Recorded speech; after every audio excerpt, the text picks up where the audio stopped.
Morning, folks. Today we're going to talk about ROTE, Rise of the Empire. I get these questions a lot, but unfortunately, I typically do not have the time to film my waves each day. Just on our brunch day, I happen to be off for the week, and it's pretty early in the morning. So I thought I would go through and kind of talk about and explain for the people who are maybe not at the same level as my guild is, in terms of like good team compositions and how to tackle phase one. Now, normally when I do phase one, it is literally, well, I don't even do phase one anymore most of the time. But when I was doing phase one, it was literally right at phase start and before platoons got put in. Because I'm doing this the next morning before anyone else is awake in my house, platoons are active, and we will talk about that a little bit. But in my experience, the majority of platoons in Rise of the Empire, as much as they can be helpful, they typically are not required in order to have battle dominance or to win your waves. So before we do that, for those of you that don't know, and I know that a lot of you do know, we do have a territory battles library on our Discord, and I know you can't see the channel area of the screen right now, but it kind of looks like this, and you can see it's broken down by phase and relic level, with the planet information, with the platoon information, and then broken down by CM. Obviously, the Lord Vader CM is really just Lord Vader, so there's not going to be much there. But we allow people, to send us in videos, and we put them up based on their recommendations and watching those videos. And we have heard, that a lot of people have found this to be a helpful resource, going up through all of the planets. Though once we get to those day 6 planets, while I know some guilds are doing Hoth, I don't have any information on Hoth yet. So if anyone has those videos for me, we have, again, our submission channel for being able to do this stuff. But let's get back to the game, because I want to play.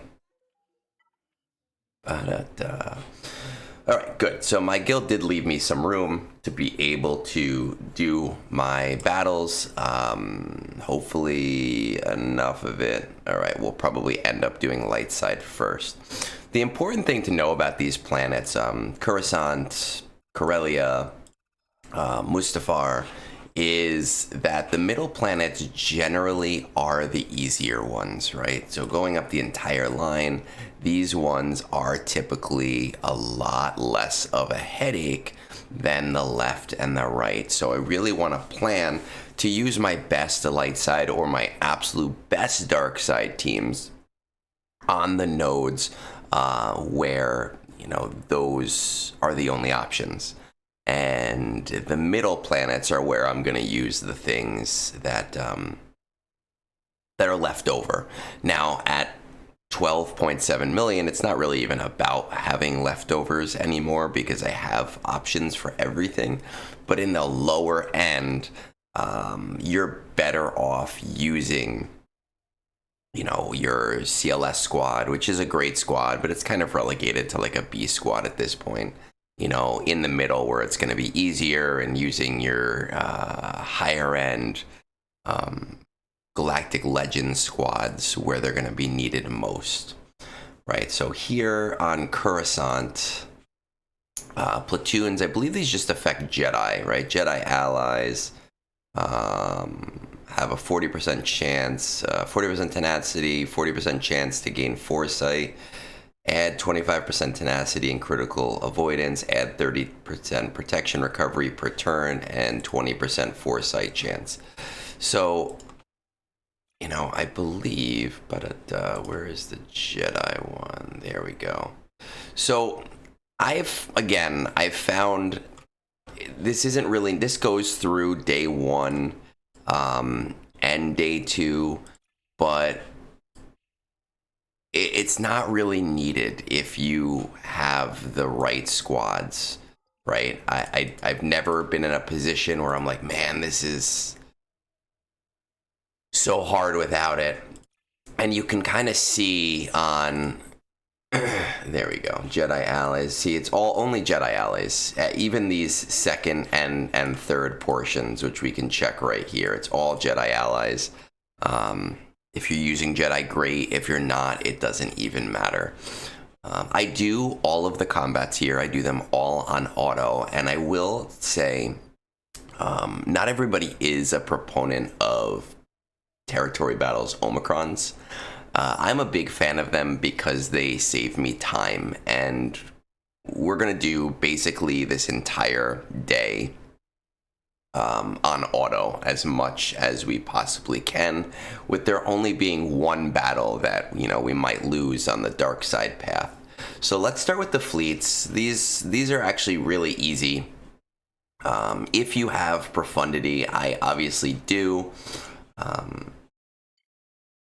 If you have profundity, this is an autoable battle, right? And you don't even need all of your platoons, to be honest, but I don't have another place where we can put them. So we're going to throw that on auto, and then I'm also going to check the territory battles library while that is running, right? So we're going to throw this, pop profundity over here. We're just going to let it run. Right? And while that is running, and I know you can't hear it when I'm doing this, I'm going to go back over to the territory battles library, fleet CMs. It looks like I have wins of this with home 1 on auto.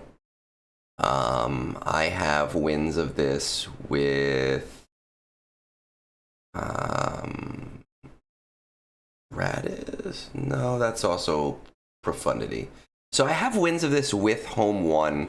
I am willing to bet that Negotiator probably is going to be able to beat this as well without too much issue. Again, not a hard CM at all. The only fleet CMs that I find to not, well, the dark side ones are just annoying, but the only realistically doable on a regular basis ones that I find to be hard are Braca, which is day 2. Kashyyyk is not hard, but it's tough to auto on day 3. And Kessel, which is lights, which is neutral day 4. And then a Ring of Kafrene is an R9 planet, and that one can be pretty tough. All right. We have 4 CMs left to do. Now, I have options for all of these. I will show you what we're doing here. I'm going to start with the Mace Windu and Kit 1. We're going to go over to my select squads. We're going to head over to day 111, and you'll see that I've actually built this out so that I know exactly what to use. And the importance of doing this is I now know that none of these things are going to be platoon difficulties for my guild, right? So I can do these battles literally right in the beginning of the day, and I do not have to worry about platoon fills at all. So I highly recommend that people build out their day plans. Unfortunately, you cannot reorganize these, but if you build them day after day, you can at least edit the names to make it easier for the future to change them around. There we go. So for light side, I'm using my Gungans, Leia, Mace with Kyle Katarn, right? So that I can make sure with Kyle Katarn, JML, and Jedi Knight Luke. I was like, wait a second. And then my light side Jedi is Jedi Knight Cal Kestis with his lead auto. I have 2 auto with his lead Omicron. I have 2 Omicrons. The second one is his Whirlwind, which I use for the Zepho special mission. You don't need both in order to do this. Now, Gungans also, the Omicron is really what makes this team work super well in TB. If you don't have that Omicron, I honestly do not recommend using them. If you don't have these teams available to you, obviously I'm at a higher end of the game. Let's just, I should have done the other one. Galactic Republic works really well on the light side as something that is really nice if you have JMK. Believe it or not, Padme Squad, if you do, where is, I know I can't use her in this specific mission, but Padme and Bad Batch on the open missions, on auto, I win it about 90% of the time. On manual, I imagine that like 100% of the time we could do that one. Let's actually go to an open mission so we can see our teams a little bit better. Mon Mothma, if you have built out your Mon Mothma squad, is actually really strong on these missions because of the mechanics and how buffing works and how taking out the leader works. Right, so something like Mon Mothma, POW, Hoth Rebel, Scout, Luthen now that Luthen is available. And if you don't have the Kyle Katarn Omicron, you could use Kyle Katarn there. Let's see, who else works really, really nice here? I've been told that Rey works on this side if you've modded her team super well. I've personally never had really good luck using Rey on the light side path. And I've won with the Mandalorians before, but it's not the greatest team in the world. I can definitely see Gas 501st working here. I haven't used them before. But I can definitely see with their mechanics that being a viable option. So let's kind of just check this out now, and we're gonna throw, no, that's not our squad. Oh, because we're on day 4, that's why. So our day 1 squad, we're just gonna throw it on auto, right? And we're gonna let it go. We're gonna lower this just a little bit. Now again, the interesting thing with P1, or phase 1, I should say, because we now have a P1, is that the GP requirements for maxing the day are relatively light. So even if you're in a 400, 450, 500 million guild, you're going to find that, yes, your battles are required, but they're not as mandatory. Wow, I'm talking weird today. They're not as mandatory as later phases. And you'll very, very quickly get to a point in your guild where you don't even need to run the battles at all. My guild can just deploy and get the battles done. So I was worried this morning that I'd wake up and actually not even be able to do them. But we're doing them for fun to kind of help people out today, and we'll let people go crazy next week. Now, for this battle, I throw JML and Jedi Knight Luke in here because with Mace and Kit, who are not super great on their own, I really want to stack the team with things that are really just incredibly strong.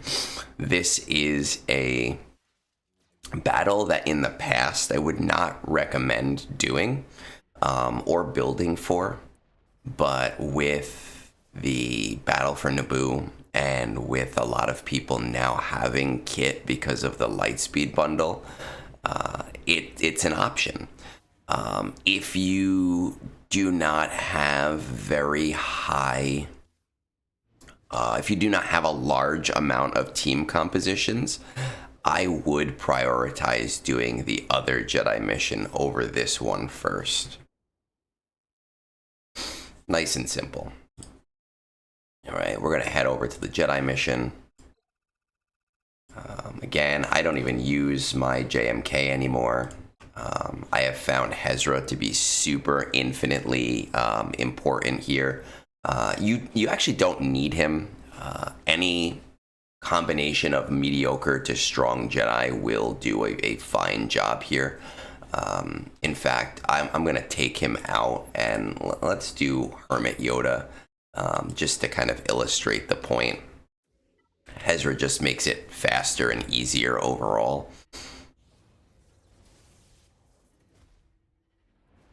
It's just about getting past those initial buffs, and you see that already we're maybe 30 seconds into this battle, and we already have 3 stacks. The platoons definitely make this go faster, but once again, I generally do this without platoons and have no problems at all.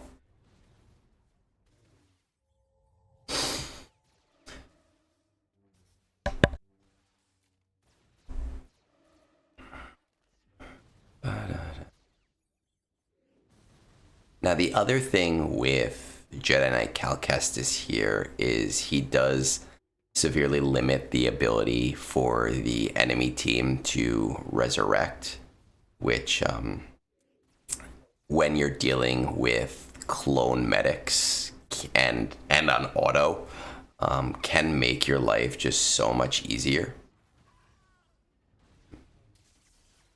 And obviously, because we're playing on auto, we are letting our team attack inefficiently. If you were to play this on manual, it would be faster.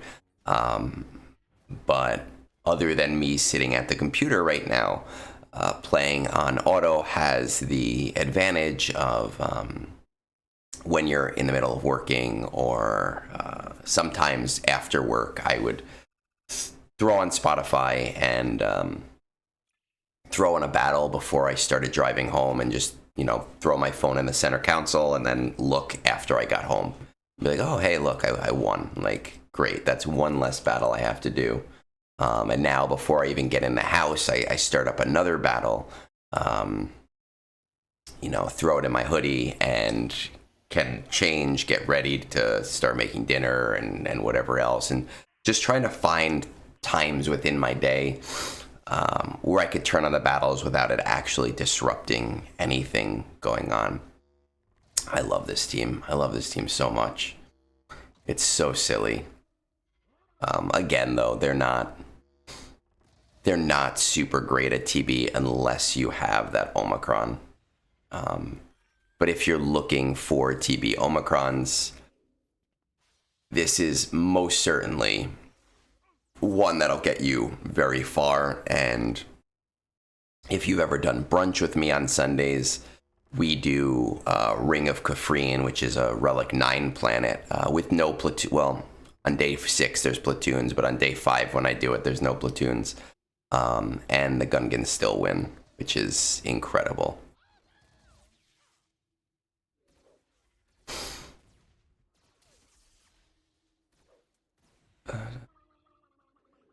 Just wish their animations were just a tad bit faster. That would be nice.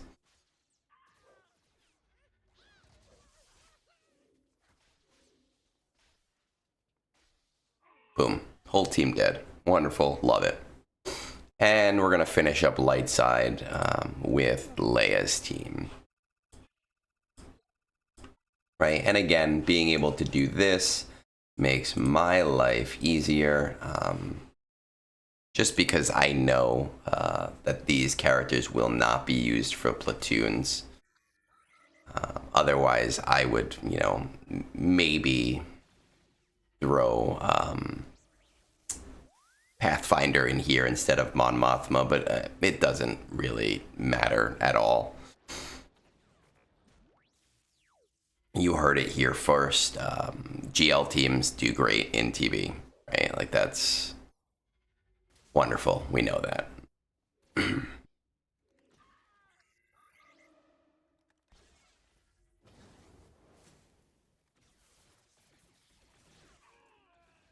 Boom. And once this battle finishes, we are going to actually just open up this planet to 3 stars, just because our guild has the capability of doing this without any fear of missing a planet anyway. So we're going to just make it as easy as possible for them to be able to do that. I actually closed things last night a little conservatively on the hope that I would be able to wake up and do this. Thankfully, there's no other day where, you know, that is a concern.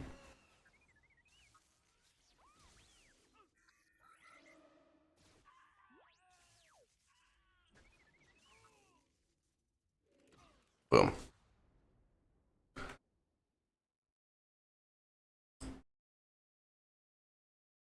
All right, so we are just going to say 3 stars, and we are going to confirm it, and we are going to open it up for people because we don't care. Now we're going to skip over to Dark Side again because this is where the harder missions are going to be. This is going to be our one concern. We're going to play it first. I have found a way to beat this mission on auto, but it only works about 50 to 60% of the time. Once again, on our, TB library, I believe Khazgul, where is it? There it is, does have a strategy that works almost all of the time. I don't personally use it just because I want to auto things, and that's what makes the game more fun for me.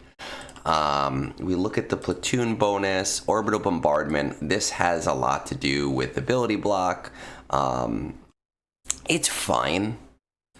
I don't notice it not being there, to be completely honest, and it's definitely not necessary.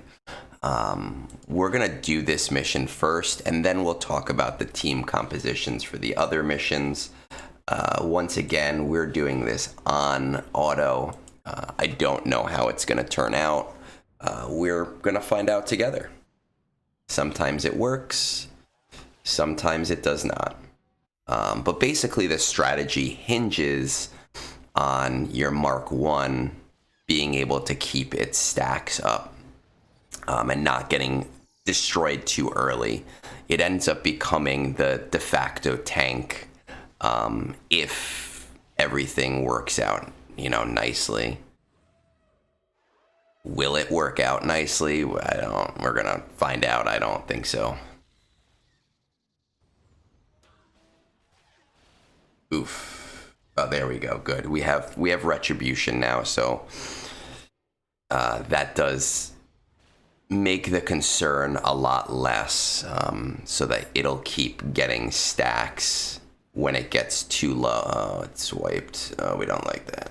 Okay. A lot of things we're not liking about... Oh, perfect. I feel like an announcer right now. See? Okay, so this is going to be a loss. This will be my one loss for the day. Everything else should be all right. Yeah. Again, that only wins about 50 to 60% of the time. Now, the other one we're going to do early is the Lord Vader one, just because there's nothing to talk about. It's Lord Vader. Use him. As long as his modding is pretty good. So mine is R8. I have seen this done on auto with R5 Lord Vaders. You don't need amazing modding, but your modding just can't, suck. So if you have modded him like, most people mod their Galactic Legends, you should not have any real problems with this mission at all. It does appear to get a little hairy here sometimes, but you just got to trust the process. I've never lost this battle. If I lost it today, it would blow my mind. I would be very sad. I would probably quit the game. So some of you might be hoping for that right now. We'll see. It is a cool idea for a mission. I'll say that.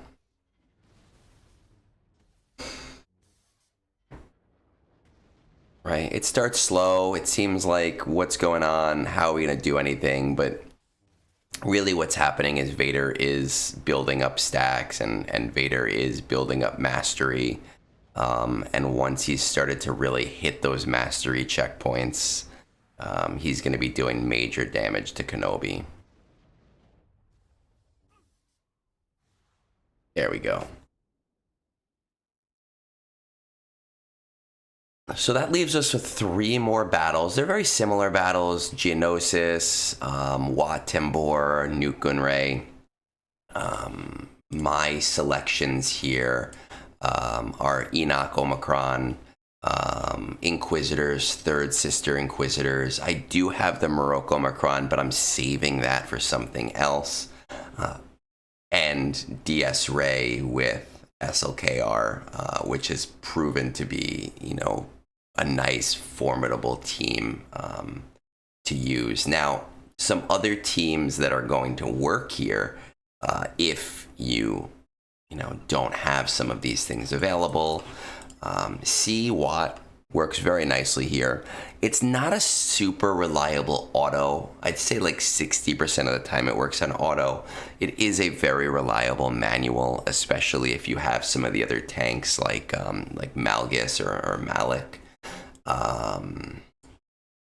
Who else is going to work here? Nightsisters. The old Nightsisters team works super, super well here, with Mother Talzin, Old Daka, Marin, Zombie. And I've always used Asajj Ventress. Works really nicely here as well. Let's see.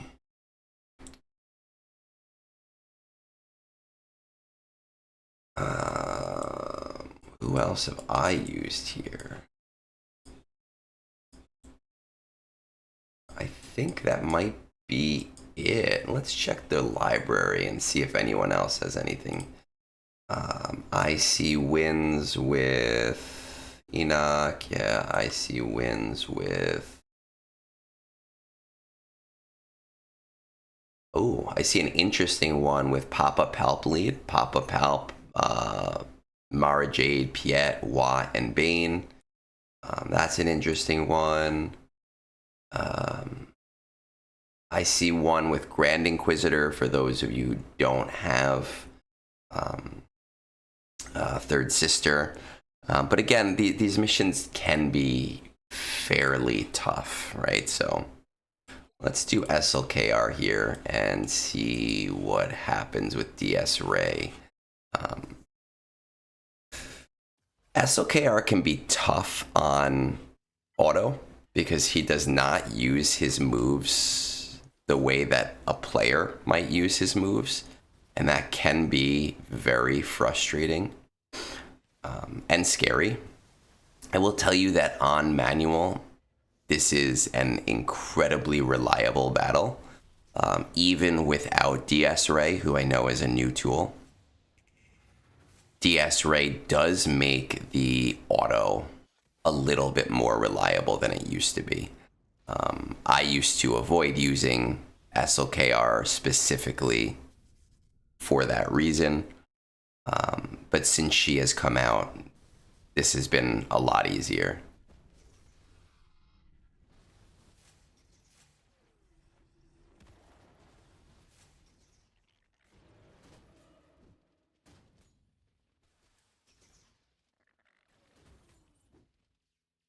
Ugh. I was really hoping for a kill before that happened, but that's all right. We're just prolonging the battle at this point.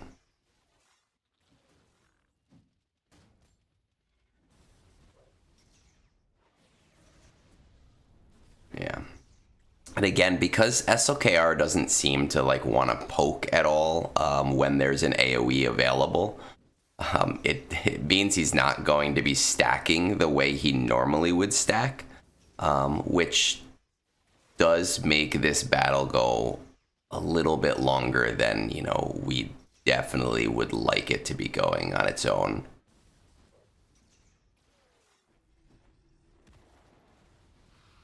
There we go.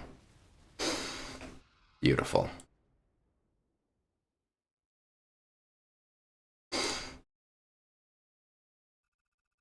All right, let's throw Tambor, Nuker, and Ray. Yeah, let's do this one with the Inquisitors. Inquisitors do not do super well against the Geonosis battle. Yes, we want third sister in there. Seventh, okay.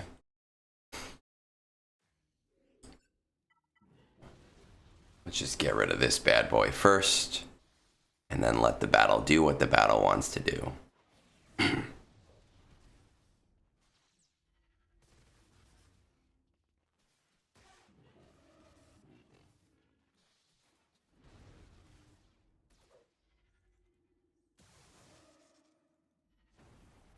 Right, pretty easy. Everybody hates those droid decals. I see it just did a ton of damage. As long as you get the B2 out of the way, it's really not too big a deal. In fact, if there's a B2 in this round, I am going to hard target him here. Yeah.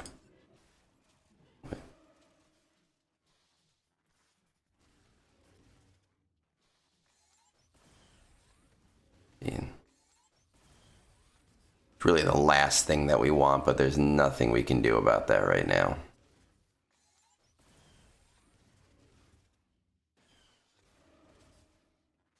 And you could see when we dodge, that has to do with the Inquisitor's unique ability. That when we dodge, we... Ooh, maybe we're going to turn this on manual and see if we can recover this.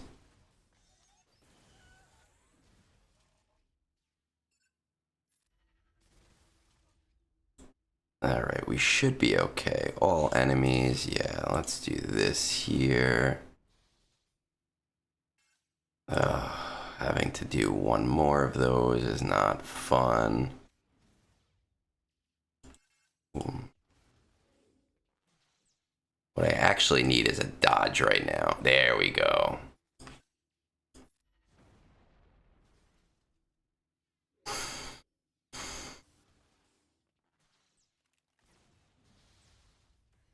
Sometimes you get the luck of the draw, but as you see, you know, while our autos are not always reliable, you can kind of tell, oh, hey, this is where that recovery point is to save the day and make life easy again. I guess we'll use orbital.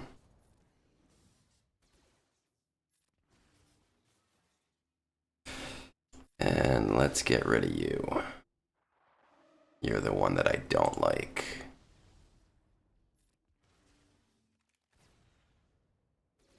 Doing all that damage. We don't want that.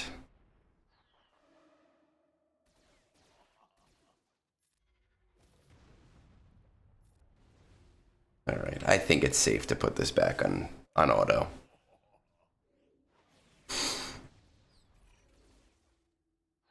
So we'll call this one a mostly auto.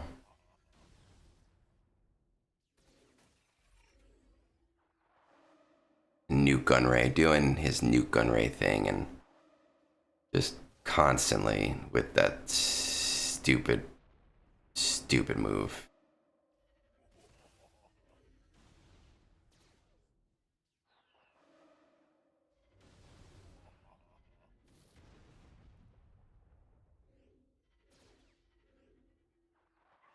Come on, Newt. We might have to take this off auto just to speed this up so I don't use extortion constantly and not take turns. All right, there we go. We should be okay.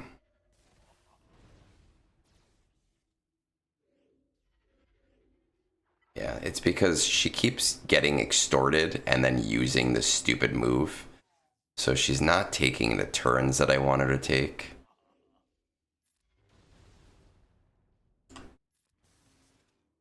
I could probably turn it on auto basic and it'd be fine.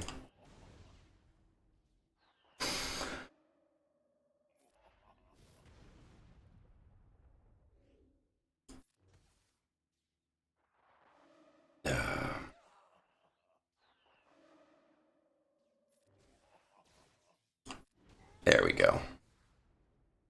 Third sister wins again because she can die 3 times. And then we're going to use the Enoch Omicron. And someone had asked me over the weekend if they felt DTMG was a better 5th here. I'm actually going to switch this squad slightly, I think. No, actually, I'm going to keep Dark Trooper.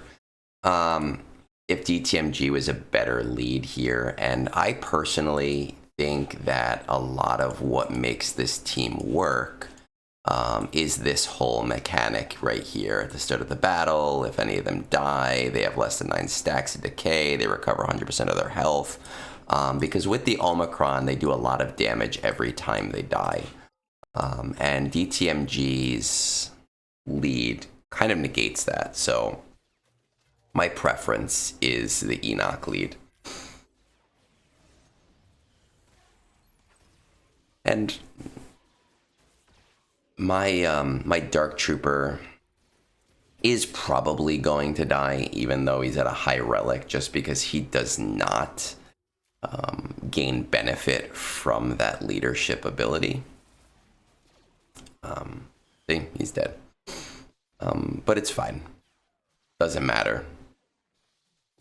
As long as there's no erroneous, crazy, random crits that happen. You know, with my, 450% crit avoidance, we should be good.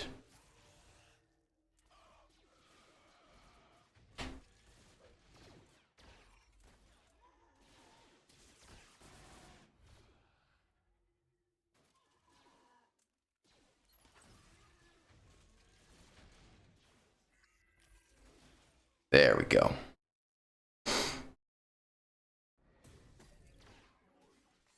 For this one, I'm not worried about the B2s at all.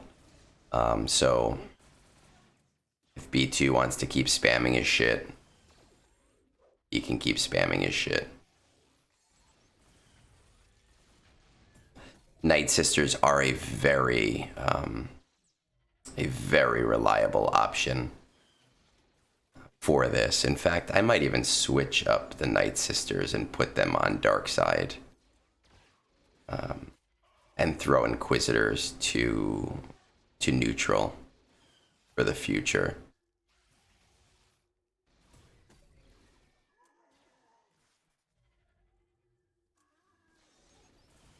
We have some battles on the library somebody sent in of this team doing it. I know that mine is mostly R9 for the Paw Patrol assault battle, but someone had sent in his R9 Enoch troopers, where he took half their mods off just to kind of simulate a weaker team.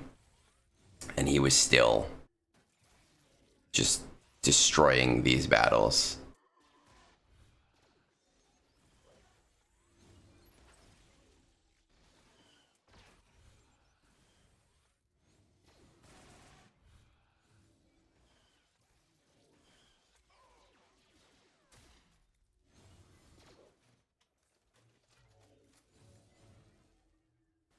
There we go.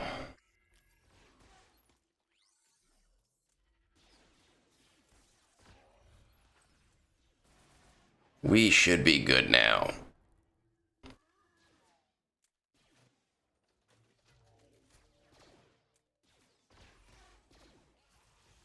I just hate how long some of this stuff works, but again, if you're in a position where you can do this during the day and throw it on while you're working, then you're fine. In fact, how much do we have left? 234. I'm just gonna open this up too. We're gonna open them all up.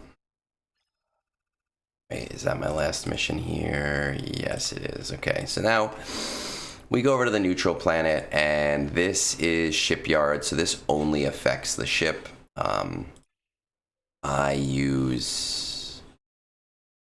Where is it? I use Executor here.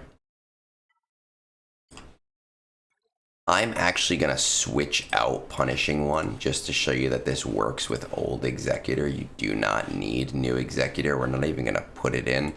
And once again, the platoons, they don't matter as long as you have a workable Executor fleet.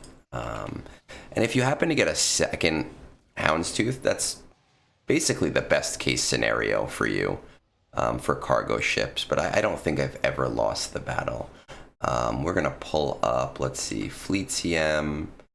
We have this with Executor. I guess everybody, seems like everybody so far does this with Executor. I'm going to have to test out some stuff next week or next month to try some new things just to see if they're possible.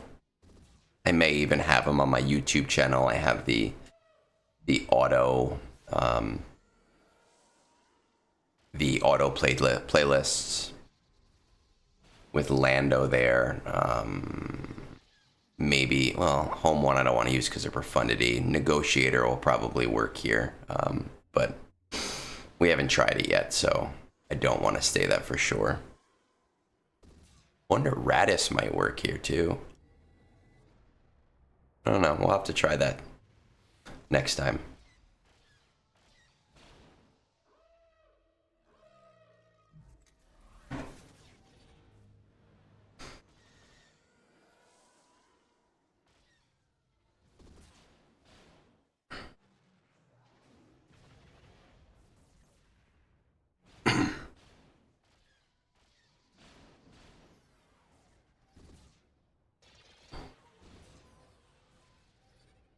Easy.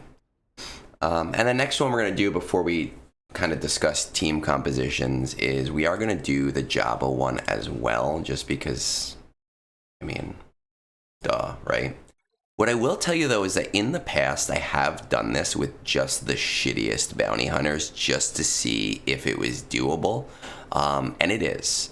You do not need the meta team. However, if you have Jabba, you might as well throw the meta team in with him because it will go so much faster. With shitty bounty hunters, this battle will take you like 10 to 15 minutes. The only one you might consider taking out is Coruscant, just because I know some people who have Dr. Afra will use him with Afra. That's not my Afra strategy, so I don't have to worry about it. But really, the more damage you have on this team, it's just the quicker and the less time you have to spend dealing with the battle.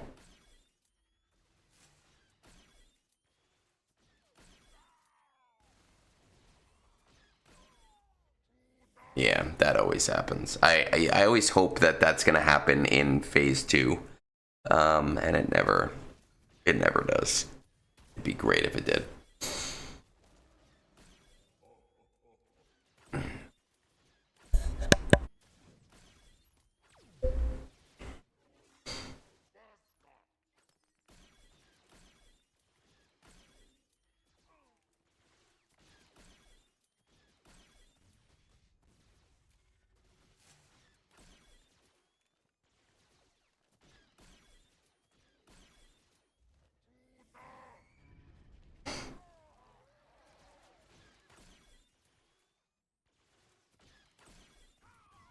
Beautiful. All right, so let's see what we have left over. So we have 3, we have our Dr. Afra, we have an open CM, and then we have the Kira and young Han Solo missions. This one's a little on the tougher side, but I have found Balin with Marok, the Marok Omicron, really helps. I've been winning this pretty easily using that strategy. Other people use things like Lord Vader and ignore the other Lord Vader node because it's not needed as much, or like JMK, and they throw like the most insane things at it, and I totally understand doing that. It does make sense, but I've found that this works wonders just because the way his Omicron works, and a lot of people going for Third Sister have it, is basically any time an Inquisitor attacks, which is going to be him, it just blows up the enemy, right? So that is just a beautiful, beautiful, beautiful thing.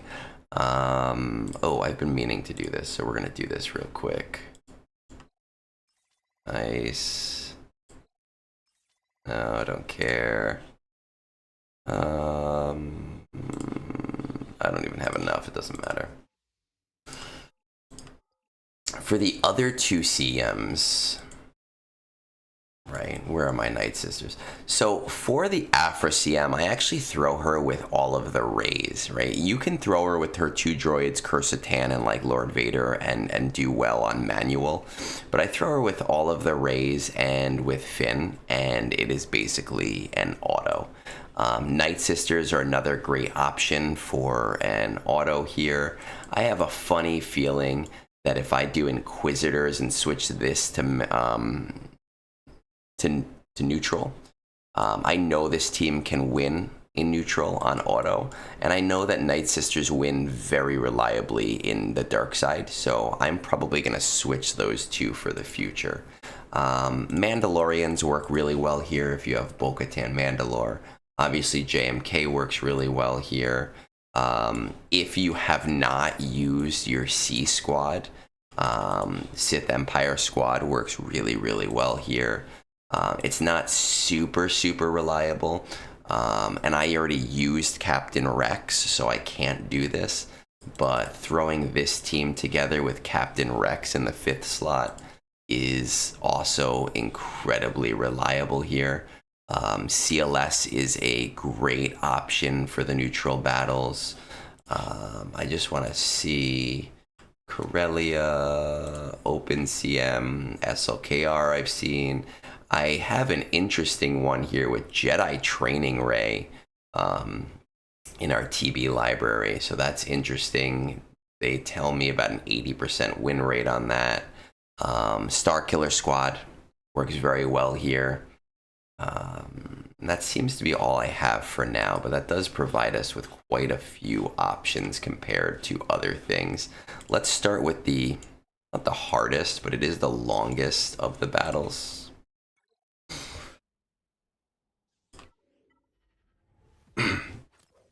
I don't think that I have ever lost this battle using this squad. Afra will probably die, and that's irrelevant. It doesn't matter. I've actually never... I don't think I've ever tried this battle with Afra's like true squad, even once. I've always just done it this way.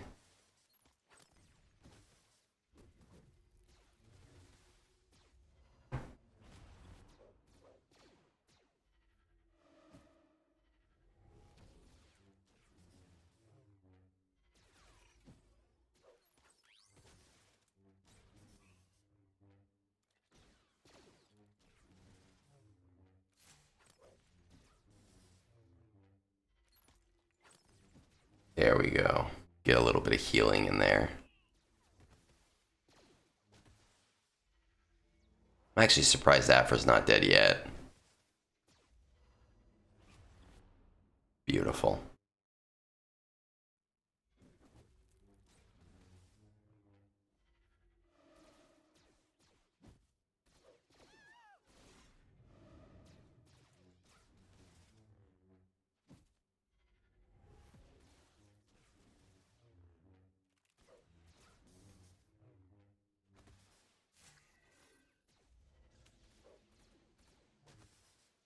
This is where this battle can get kind of long and boring because there's just so much bonus protection going around that you have to wade through. And Rey's ultimate does not seem to break through that as quickly, you know, as we would definitely like it to.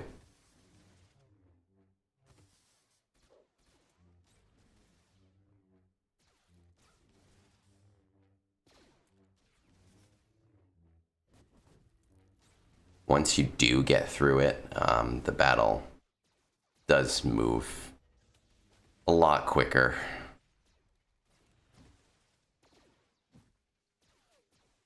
This is like a commute battle. This is the battle you throw on before your commute, and just when you get out of the car, you go, "Oh, great, I won it. This is lovely."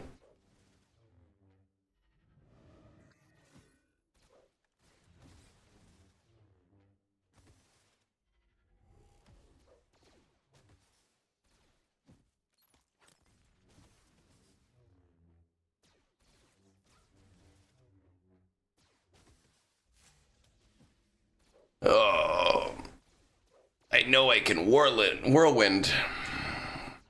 There, all right. At least one is dead. That makes life easier for the next ult. Boom. This is where the enemy team starts to fall apart.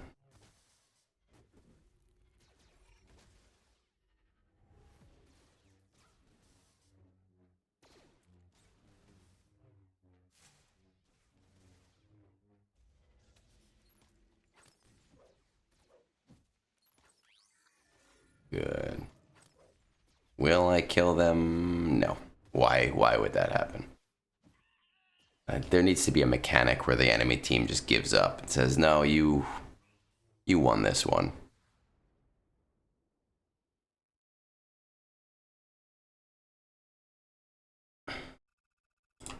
And again, this is one of my favorite teams to use, the Nightsisters. These are my MVPs of territory battles. I use them in every phase where I don't have to platoon things. And even in the phases where I do have to platoon things, in some of the neutral planets, I think it's day 3 and day 4, maybe day 5, I'm not sure, you can 4-man. So even when I do have to platoon things, I have been very successful at still using my Nightsisters. And when you can't, just throwing in a random 5th. There's just so much resurrection going on that it typically doesn't even matter if there are characters missing.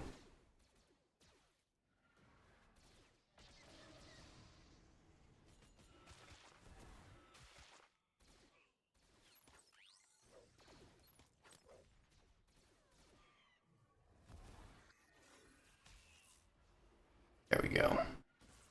And compared to that last battle, this one just goes so quickly. It's just super quick, super easy. No hassles. They are my TB MVPs. And then the last one, this is the only other one that I'm semi-nervous about doing, right? We're going to throw Balin in here. Now, as I'm thinking, I'm like, if I take the Inquisitors out and I put 3 Inquisitors in this team, 3rd, Grand, and Maroc, that might even make it even easier because you'll kill the enemy team much faster. Let's see, offense, health. Let's give you a little bit more health.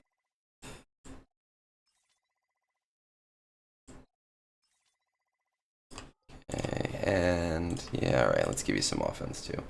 Burning all of my mod stuff today, because why not?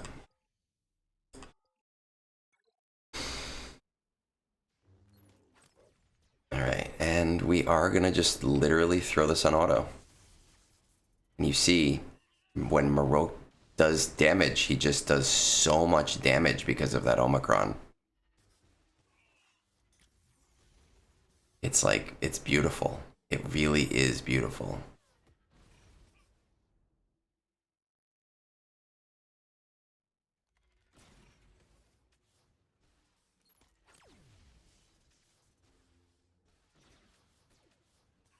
Look at this. Like, it's just so silly. Oh, you guys finally got a turn? Good for you.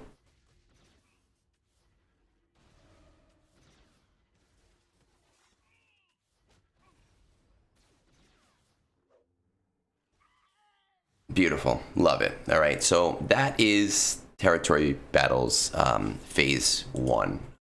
I hope you find it helpful. As you can see, I do everything on auto for the most part,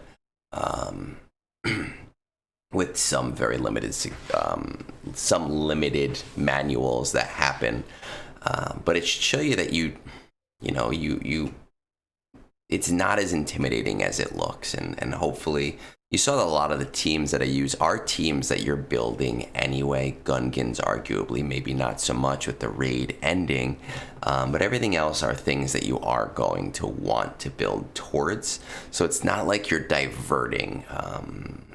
The only other exception I can think of is maybe Nightsisters, but the Nightsisters have a lot of prominence in this game now with territory battles. In GAC, they do really well with Merrin now. In TW with Merrin, they do really well. And in Conquest, they're one of my favorite push teams. So while they may not be as dominant a team, they are still an assault battle team. And I do highly think that they are worth it. If you do have any other questions, feel free to hit me up in the comments, but also if you join our Discord, Slice of Otaganga, we do have that territory battles library that should help you out. Hopefully found this helpful, and peace out and have a great rest of your day.